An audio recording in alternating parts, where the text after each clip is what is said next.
بانی پی ٹی آئی کی اسپتال منتقلی کے فیصلے کے خلاف حکومت نے سپریم کورٹ میں دوبارہ نظر ثانی درخواست دائر کر دی ہے۔ ذرائع کے مطابق نئی نظر ثانی درخواست رجسٹرار آفس کے اعتراضات دور کر کے دائر کی گئی ہے۔ چیف کمشنر اسلام آباد کی جانب سے دائر درخواست میں کہا گیا ہے کہ سپریم کورٹ کے فیصلے میں جیل رولز کو نظر انداز کیا گیا۔ عدالتی فیصلے میں سقم ہے۔ سپریم کورٹ کے حکم پر گزشتہ رات بانی پی ٹی آئی کو اڈیالہ سے اسپتال لے جایا گیا تھا اور طبی معائنے کے بعد واپس جیل منتقل کر دیا گیا۔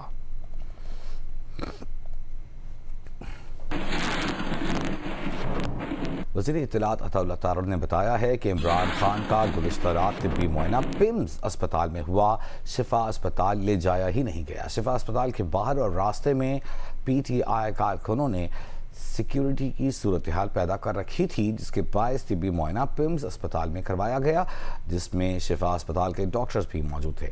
ماہر امراض چشم، ماہر امراض قلب اور فزیشین سمیت مستند ڈاکٹرز نے بانی پی ٹی آئی کو صحت مند قرار دیا۔ طبی معائنے کے بعد انہیں 21 اگست کی صبح 5 بجے دوبارہ اڈیالہ واپس منتقل کر دیا گیا۔ پہلے بھی بانی پی ٹی آئی کو طبی سہولتیں فراہم کی جاتی رہی ہیں، آئندہ بھی جب بھی بانی پی ٹی آئی کو ضرورت پڑی طبی سہولیات فراہم کی جاتی رہیں گی۔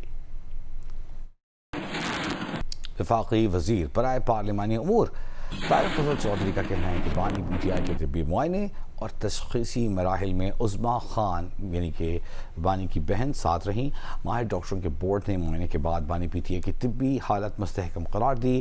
بانی پی ٹی آئی کے تمام ضروری طبی مراحل مکمل ہو چکے ہیں۔ بانی پی ٹی آئی کی صحت کی صورتحال بالکل واضح ہے۔ صحت جیسے حساس معاملے کو سیاسی تنازع یا غیر ضروری سنسنی کا رنگ نہ دیا جائے۔ معاملے پر حقائق سامنے رکھتے ہوئے تمام فریقین ذمہ داری کا مظاہرہ کریں۔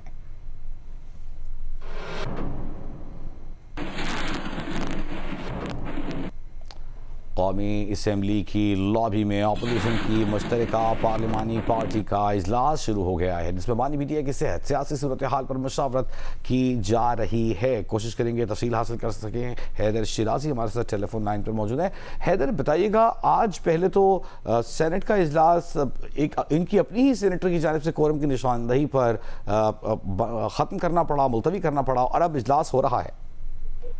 جی، اپوزیشن لابی میں یہ اپوزیشن کی پارلیمانی پارٹی کا اجلاس ہو رہا ہے، جس میں سینٹ اور قومی اسمبلی سے ممبران شریک ہیں۔ اس کی صدارت محمود خان اچکزئی کر رہے ہیں، جس میں علامہ ناصر عباس اور وزیر اعلیٰ خیبر پختونخوا سہیل آفریدی پہنچے ہیں۔ آج جس بات کا آپ نے ذکر کیا کہ سینٹ میں مشال یوسفزئی کی جانب سے کورم کی نشاندہی کی، جس پر اپوزیشن نے برہمی کا اظہار کیا۔ سینیٹرز نے کہا کہ ہم پانی کی صحت پر بات کرنا چاہتے تھے، لیکن یہ بات کرنے کا موقع نہ مل سکا۔ اس حوالے سے انہوں نے کہا کہ مشترکہ حکمت عملی ہونی چاہیے، جس پر مشال یوسفزئی سمیت تمام سینیٹرز چلیں۔ اب یہاں اپوزیشن لابی، جس کو بند کیا گیا تھا سیشن ختم ہونے کی وجہ سے، اسے کھول دیا گیا ہے۔ وزیر اعلیٰ خیبر پختونخوا بھی وہاں موجود ہیں اور بانی پی ٹی آئی کی صحت سے متعلق اس وقت مشاورت کی جا رہی ہے، جس میں یہاں سلمان اکرم راجہ پہنچے ہیں اور ذرائع کا یہ کہنا ہے کہ بانی کی صحت اور آگے لانگ مارچ سمیت پارلیمنٹ کے اندر اور باہر مشترکہ اپوزیشن کی حکمت عملی پر اس میں مشاورت کی جائے گی۔ جی، بہت شکریہ آپ کا حیدر شیرازی۔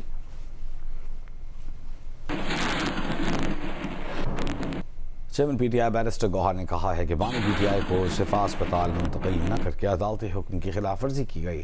سپریم کورٹ کے آرڈر میں کوئی ابہام نہیں تھا۔ بانی پی ٹی آئی کو دوسرے اسپتال منتقل کرنے یا تفصیلات نہ بتانے کی توقع نہیں تھی۔ ایسے مذاکرات نہیں ہوتے۔ جمہوریت ایسے نہیں چلتی۔ چاہتے ہیں کہ سیاسی مسائل کا حل مذاکرات کے ذریعے نکالا جائے۔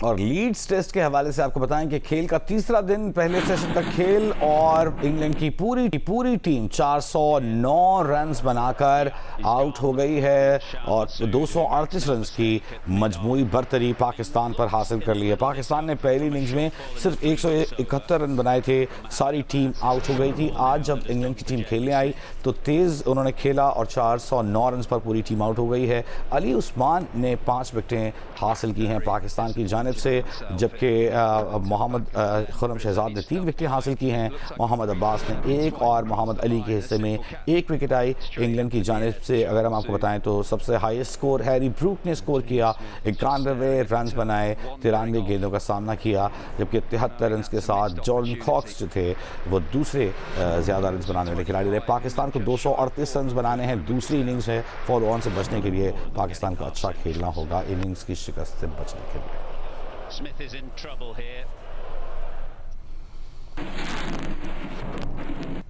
وزیر اعلیٰ پنجاب مریم نواز نے کہا ہے کہ ایک سیاسی جماعت کا مزاج دنگا اور فساد ہے تو دوسری کا سسٹم کے نام پر کرپشن ہے۔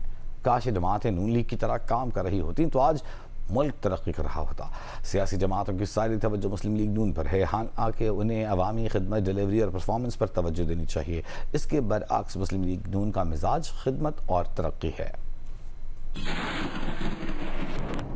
جو سیاسی جماعتیں انہوں نے اپنا فوکس سوائے پی ایم ایل این کے، not just seeing because I belong to P M L N, yes I am a very proud member of P M L N, however میں یہ سمجھتی ہوں کہ آپ کا جو سیاسی جماعت ہے اس کا پرائم کام جو ہے وہ فوکس جو ہے وہ خدمت پہ ہونا چاہیے، ڈیلیوری پہ ہونا چاہیے، پرفارمنس پہ ہونا چاہیے، عوام کے ساتھ خدمت کے تھرو ایک رشتہ جوڑنے پہ ہونا چاہیے۔ لیکن مجھے افسوس کے ساتھ یہ کہنا پڑتا ہے کہ کسی جماعت کا جو مزاج ہے وہ دنگا فساد ہے، کسی جماعت کا جو مزاج ہے وہ کرپشن ہے، جس کو وہ سسٹم کا نام دیتے ہیں۔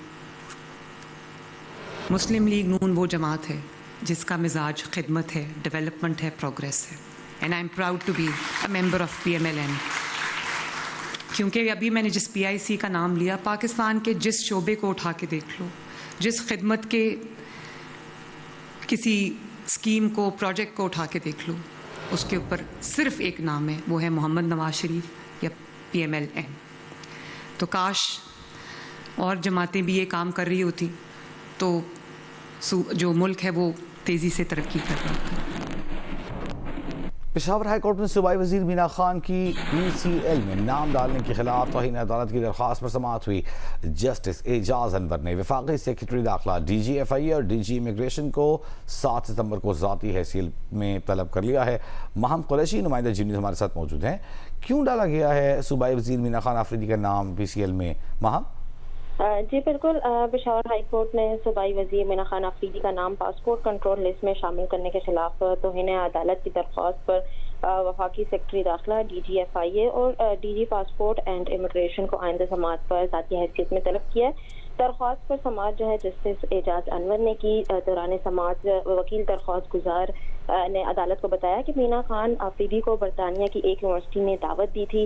عدالت کی جانب سے بیرون ملک جانے کی اجازت دیے جانے کے باوجود انہیں ایئرپورٹ پر روکا گیا، اور انہوں نے عدالت کو بتایا کہ صوبائی وزیر کا نام صرف پی این آئی ایل میں ہے اور کسی دوسری جو لسٹ تھی اس میں ان کا نام پہلے شامل نہیں تھا۔ لیکن جب عدالت نے ان کو اجازت دی باہر جانے کی تو اس کے بعد صوبائی وزیر کا نام دیگر لسٹوں میں شامل کر دیا گیا۔ وکیل درخواست گزار کے مطابق دیگر جو صوبے ہیں ان کے وزراء بیرون ملک جا کر اپنے صوبوں کے لیے منصوبے اور سرمایہ کاری لا رہے ہیں، جبکہ خیبر پختونخوا کے وزراء پر بیرون ملک جانے پر پابندی لگانا جو ہے وہ غیر قانونی ہے۔ جبکہ ایڈیشنل اٹارنی جنرل نے عدالت کو بتایا کہ وکیل بہت شکریہ مہم آپ کا۔ جیو نیوز میں جہاں کراچی کی عدالت میں ثانیہ گل پلازا کیس کی سماعت ہوئی، تفتیشی آفیسر نے عدالت سے چالان پیش کرنے کے لیے مہلت مانگ لی۔ تفتیشی آفیسر کی کیا جواز تھا جانیں گے امین انور، نمائندہ جی نیوز ہمارے ساتھ موجود ہے۔ امین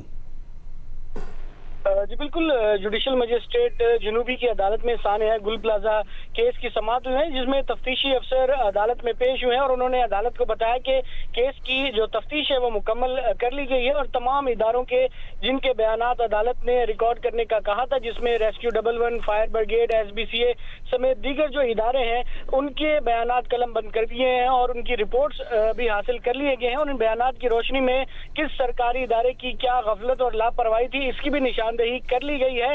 تاہم چالان جو ہے وہ منظوری کے لیے اعلیٰ حکام کو بھیجا گیا ہے، جیسے ہی وہاں سے پروو ہو کے آئے گا تو عدالت میں جمع کرا دیا جائے گا، جس پر عدالت نے تفتیشی افسر کو یہ مہلت دی ہے کہ 27 اگست تک کیس کا جو چالان ہے وہ جمع کرایا جائے۔ بہت شکریہ آپ کا امین انور۔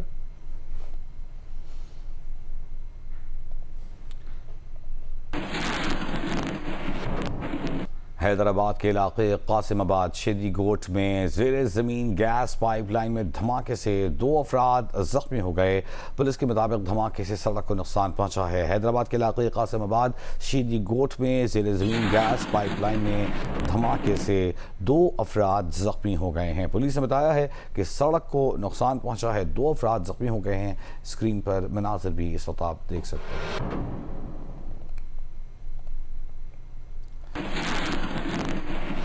راولپنڈی اسلام آباد میں بھی آج صبح سے ہلکی تیز بارش کا سلسلہ جاری ہے۔ گجرات میں بھی بارش ہوئی ہے، جس سے مختلف مقامات پر پانی جمع ہو گیا ہے۔ واسا کی ٹیمیں کیسا کام کر رہی ہیں، ریاض راسخ سے جانتے ہیں۔ ریاض جی، مونسون کے چھٹے سپیل کی وجہ سے جو شہر گجرات میں بہت زیادہ بارش ہو رہی ہے، جس کی وجہ سے ایک جال تھل 1 ہو گیا ہے۔ گزشتہ رات بھی مختلف سڑکوں میں یہ گجرات شہر ڈوبا رہا ہے اور محلے بھی اس میں ڈوبے رہے ہیں، لیکن واسا نے اپنی مختلف جگہ پہ جو کارکردگی کی ہے، انہوں نے فوری طور پر جو ہے وہ رحمان شہید روڈ، شادمان قمر سے عالمی روڈ، گلزار مدینہ روڈ اور سرکولر روڈ اور چوک نواب صاحب اور ایسے کچہری چوک اور سپورٹ روڈ کو فوری طور پر ریکور کر دیا اور پانی سے کلیئر کرتے ہوئے، جبکہ اس کے علاوہ جو اس وقت جو کچہری چوک میں موجود ہے، پانی کچہری کے اندر موجود ہے، ڈی سی آفس اور ڈی پی او آفس میں اور ڈی پی او کی رہائش گاہ جیل روڈ پہ بھی پانی موجود ہے۔ اس وجہ سے کافی کچھ سڑکوں پہ ابھی تک پانی کلیئر نہیں ہوا۔ واسا کی مختلف ٹیمیں جو ہے وہ کام کر رہی ہیں۔ گجرات کی صورتحال آپ نے جانی، شکرگڑھ میں نالا بئیں اور نالا بسنتر میں سیلابی صورتحال میں کمی آئی ہے۔ منظور حسین سے تفصیل جانتے ہیں۔ منظور جی، شکرگڑھ میں 2 روز جاری رہنے والی بارش کا سلسلہ رک چکا ہے۔ دوسری جانب دریائے راوی کے معاون ندی نالوں نالا بئیں، نالا بسنتر اور نالا اوج میں بہاؤ معمول کی جانب لوٹ رہا ہے، تاہم نالا بئیں اور نالا بسنتر کے نشیبی دیہات مصری وال، ساتو وال، دودے، کوٹھے اور جو کرتارپور کے نواحی جو موازیات ہیں ان کی فصلوں اور دیہات کے ارد گرد پانی جمع ہے، جس کے باعث شہریوں اور ذمہ داروں کو مشکلات کا سامنا ہے۔ اگر بات کی جائے نالا بئیں کے سکمال کازوے اور نور کوٹ فتح پور روڈ کی شکستہ پلیوں کی، تو وہاں پر تاحال پانی جمع ہونے کے سبب شہریوں کو آمد و رفت میں مشکلات کا سامنا ہے۔ سلیائیں، چکنارا، چاتری، بروٹی کے دیہات میں نالا بئیں کی وجہ سے زمین کا آبی کٹاؤ بھی جاری ہے۔ شہریوں کا حکومت سے مطالبہ ہے کہ فصلوں میں کھڑے پانی کے نکاس کا بندوبست کیا جائے اور زمین کے آبی کٹاؤ کو بھی روکنے کا بندوبست کیا جائے۔